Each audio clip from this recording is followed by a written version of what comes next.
The Boarded Window, by Ambrose Bierce, delivered to you in audiobook format by Audible Adventures. In 1830, only a few miles away from what is now the great city of Cincinnati, lay an immense and almost unbroken forest. The whole region was sparsely settled by people of the frontier, restless souls who no sooner had hewn fairly habitable homes out of the wilderness and attained to that degree of prosperity which today we should call indigence than impelled by some mysterious impulse of their nature they abandoned all and pushed farther westward, to encounter new perils and privations in the effort to regain the meager comforts which they had voluntarily renounced. Many of them had already forsaken that region for the remoter settlements, but among those remaining was one who had been of those first arriving. He lived alone in a house of logs surrounded on all sides by the great forest, of whose gloom and silence he seemed a part, for no one had ever known him to smile nor speak a needless word. His simple wants were supplied by the sale or barter of skins of wild animals in the river town, for not a thing did he grow upon the land which, if needful, he might have claimed by right of undisturbed possession. There were evidences of improvement. A few acres of ground immediately about the house had once been cleared of its trees, the decayed stumps of which were half concealed by the new growth that had been suffered to repair the ravage wrought by the axe. Apparently the man's zeal for agriculture had burned with a failing flame, expiring in penitential ashes. The little log house, with its chimney of sticks, its roof of warping clapboards weighted with traversing poles and its chinking of clay, had a single door and, directly opposite, a window. The latter, however, was boarded up. Nobody could remember a time when it was not. And none knew why it was so closed, certainly not because of the occupant's dislike of light and air, for on those rare occasions when a hunter had passed that lonely spot the recluse had commonly been seen sunning himself on his doorstep if heaven had provided sunshine for his need. I fancy there are few persons living today who ever knew the secret of that window, but I am one, as you shall see. The man's name was said to be Murlock. He was apparently 70 years old, actually about 50. Something besides years had a hand in his aging. His hair and long, full beard were white, his grey, lustreless eyes sunken, his face singularly seamed with wrinkles which appeared to belong to two intersecting systems. In figure he was tall and spare, with a stoop of the shoulders, a burden-bearer. I never saw him. These particulars I learned from my grandfather, from whom also I got the man's story when I was a lad. He had known him when living nearby in that early day. One day Murlock was found in his cabin, dead. It was not a time and place for coroners and newspapers, and I suppose it was agreed that he had died from natural causes, or I should have been told, and should remember. I know only that with what was probably a sense of the fitness of things the body was buried near the cabin, alongside the grave of his wife, who had preceded him by so many years that local tradition had retained hardly a hint of her existence. That closes the final chapter of this true story, excepting, indeed, the circumstance that many years afterward, in company with an equally intrepid spirit, I penetrated to the place and ventured near enough to the ruined cabin to throw a stone against it, and ran away to avoid the ghost which every well-informed boy thereabout knew haunted the spot. But there is an earlier chapter, that's supplied by my grandfather. When Murlock built his cabin and began laying sturdily about with his axe to hew out a farm, the rifle, meanwhile, his means of support, he was young, strong and full of hope. In that eastern country whence he came he had married, as was the fashion, a young woman in all ways worthy of his honest devotion, who shared the dangers and privations of his lot with a willing spirit and light heart. There is no known record of her name, of her charms of mind and person tradition is silent and the doubter is at liberty to entertain his doubt, but God forbid that I should share it. Of their affection and happiness there is abundant assurance in every added day of the man's widowed life, for what but the magnetism of a blessed memory could have chained that venturesome spirit to a lot like that? One day Murlock returned from gunning in a distant part of the forest to find his wife prostrate with fever, and delirious. There was no physician within miles, no neighbor, nor was she in a condition to be left, to summon help. So he set about the task of nursing her back to health. But at the end of the third day she fell into unconsciousness and so passed away, apparently, with never a gleam of returning reason. From what we know of a nature like his we may venture to sketch in some of the details of the outline picture drawn by my grandfather.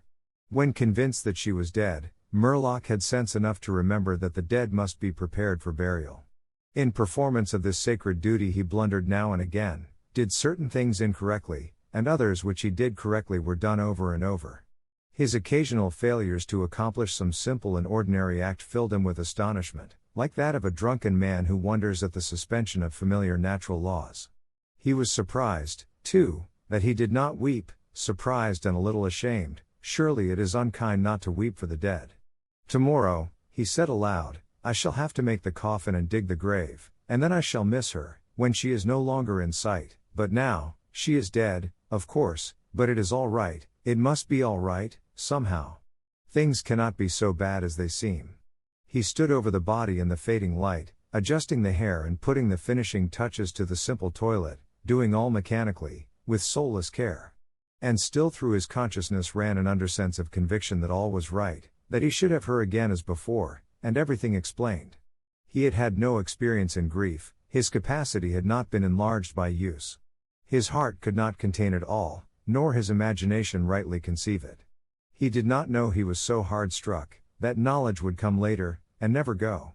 Grief is an artist of powers as various as the instruments upon which he plays his dirges for the dead, evoking from some the sharpest, shrillest notes, from others the low, grave chords that throb recurrent like the slow beating of a distant drum. Some natures it startles, some it stupefies. To one it comes like the stroke of an arrow, stinging all the sensibilities to a keener life, to another as the blow of a bludgeon, which in crushing benumbs.